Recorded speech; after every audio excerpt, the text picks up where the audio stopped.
வணக்கம் and welcome to cinema matrix. இந்த வீடியோவில் எதை பற்றி பார்க்க போகிறோம் அப்படின்னா, விஜய் விஷால் வந்து தர்ஷிகா கிட்ட சாரி கேட்குறாரு. எதுக்காக அப்படின்றத நம்ம டீட்டெயிலாக பார்த்துடலாம். அதுக்கு முன்னாடி நம்மளோட சேனல் நீங்கள் சப்ஸ்கிரைப் பண்ணாமத்தீங்கன்னா சப்ஸ்கிரைப் பண்ணி சப்போர்ட் பண்ணுங்கள். ஸோ தட் எல்லாரும் தூங்கினதுக்கு அப்புறம் வந்து பார்த்திங்க அப்படின்னா, விஜய் விஷால் வந்து வெளியே கார்டன் ஏரியாவில் உட்காந்துட்டு பாட்டு பாடிட்டு இருக்காரு. ஸோ எதுக்காக இவர் தனியாக உட்காந்துட்டு இருக்காரு அப்படின்ற மாதிரி நம்மளுக்கே வந்து ஒரு ஃபீல் இருந்தது. பட் அதுக்கு அவர் வந்து பதில் சொல்கிறாரு. எப்படின்னா, தர்ஷிகா வந்து கொஞ்ச நேரம் தூங்கிட்டே எழுந்து பார்க்குறாங்க. விஜய் விஷால் அங்கே இல்லை போல். ஸோ தட் அங்கே எங்கே இருக்காங்க அப்படின்ற மாதிரி தேடிட்டு வெளியே வந்திருக்காங்க. ஸோ தட் என்னடா பண்ணுறீங்க அப்படின்ற மாதிரி தர்ஷிகா உள்ளேருந்து கேட்குறாங்க. ஸோ அவர் வந்து சிரிச்சுக்கிட்டே வந்து பார்த்திங்கன்னா லைக் தம் அடிக்கிற ஏரியாவுக்கு போயிடுறாரு. ஸோ தர்ஷிகா வந்து பார்த்திங்க அப்படின்னா அங்கேருந்து வெளியே வராங்க. ஸோ அதுக்கு முன்னாடி ஒரு க்யூட்டான மூமெண்ட் வந்து நடந்தது. அது என்னென்னு பார்த்தீங்கன்னா, விஜய் விஷால் வந்து பட்டர்ஃப்ளையை வச்சு விஷ் பண்ணியிருப்பார், ஹாப்பி ஹாப்பி பர்த்டே அப்படின்ற மாதிரி. அதுக்கப்புறம் அவங்க தூங்க போயிருப்பாங்க. ஸோ விஜய் விஷால் வந்து பார்த்திங்க அப்படின்னா வெளியே வந்திருப்பார். வெளியே வந்ததுக்கப்புறம் தர்ஷிகா வந்து கேட்பாங்க, என்னடா இங்கே உட்காந்துட்டு இருக்க அப்படின்ற மாதிரி. அதுக்கு விஜய் விஷால் என்ன சொல்லுவார்னு பார்த்திங்க அப்படின்னா, ரொம்ப சாரி மன்னிச்சுக்கோ அப்படின்ற மாதிரி. எதுக்குடா சாரிலாம் கேட்குற அப்படின்ற மாதிரி தர்ஷிகா கேட்பாங்க. இல்லை, என்னால் உன்னோட பர்த்டேக்கு ஒன்றுமே ஸ்பெஷலாக எதுவும் பண்ண முடியல அப்படின்ற மாதிரி சொல்லுவாங்க. ஸோ நீ எனக்கு வந்து ஸ்பெஷலாக ஏதாவது பண்ணணும் அப்படின்லாம் அவசியம் கிடையாது.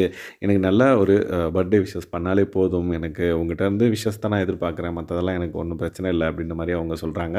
பட் அவங்களோட எக்ஸ்பெக்டேஷன் என்னவாக இருந்ததுன்னு பார்த்தீங்கன்னா, கார்டன் ஏரியாவில் உட்காந்துருக்கும் போது ஓகே என்ன எல்லாம் கூட்டமாக இருக்காங்க அப்படின்றத 2-3 தடவை திரும்ப சொல்லியிருந்தாங்க. மேபி எல்லாரும் ஏதோ ஒன்று சர்ப்ரைஸாக பண்ண போகிறாங்களோ அப்படின்ற ஒரு தாட் அவங்களுக்கு இருந்தது. லைட்டாக வந்து பார்த்திங்க அப்படின்னா, எல்லாரோட பர்த்டேக்கும் அந்த ஒரு தாட் இருக்கும். எங்கே இருந்தாலுமே ஓகே நம்மளை யாராவது சர்ப்ரைஸ் பண்ணிட மாட்டாங்களா அப்படின்ற மாதிரி. அதே ஒரு ஃபீல் தான் வந்து பார்த்திங்கன்னா தர்ஷிகாவுக்கும் இருந்தது. பட் எதுவும் நடக்கலை அப்படின்ற பட்சத்தில் அவங்களும் வந்து டிசப்பாயிண்டில் தான் இருக்காங்க அப்படின்றத நம்மளுக்கே ஈஸியாக தெரிய வருது. ஸோ தட் விஜய் விஷாலும் வந்து எதுவும் பண்ண முடியல அப்படின்ற மாதிரி கார்டன் ஏரியாவில் உட்காந்து வந்து ரொம்ப ஃபீல் பண்ணிட்டு இருந்தார். அதுக்கப்புறம் ஒரு தம்மடிக்க போனோடனே தர்ஷிகாவும் வந்து அங்கே உட்காந்து பேசிகிட்டு இருந்தாங்க. அப்போ வந்து பார்த்திங்கன்னா விஜய் விஷால் சொல்லுவார், ஓ நாளைக்கு மஞ்சு வருவாங்கல்ல, இங்கே வருவாங்க, இங்கே வந்துட்டு எல்லாம் கொடுத்துட்டு போவாங்க அப்படின்ற மாதிரி சொல்லுவாங்க.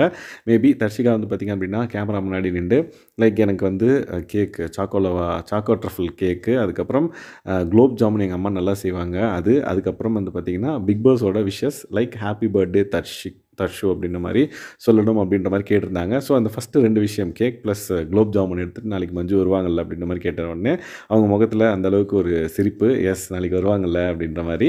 ஸோ பர்த்டே ஸ்பெஷலுக்கு என்னென்னலாம் வருது அப்படின்றத நம்ம பார்க்கலாம். ஸோ இன்னும் ஸ்பெஷலாக எதுவும் செய்ய முடியலையே அப்படின்ற மாதிரி விஜய் விஷால் வந்து வருத்தப்பட்டு இந்த மாதிரி தர்ஷிகா கிட்ட சாரி கேட்டாங்க. ஏன்னா அருணுக்கு வந்து எந்தளவுக்கு ஒரு சூப்பராக ஒரு செலிப்ரேஷன் இருந்தது.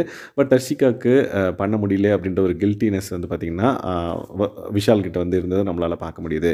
மேபி நாளைக்கு மார்னிங் ஏதாவது வந்து டிஃப்ரெண்ட்டாக சர்ப்ரைஸ் பண்ணுறாரா அப்படின்றத நம்ம பொறுத்திருந்து பார்க்கலாம். ஸோ இந்த மாதிரியான பிக் பாஸ் அப்டேட்ஸை நீங்கள் தெரிஞ்சுக்கணும் அப்படின்னா நம்மளோட சேனலை சப்ஸ்கிரைப் பண்ணாமல் சப்ஸ்கிரைப் பண்ணி சப்போர்ட் பண்ணுங்கள். Thanks guys, by.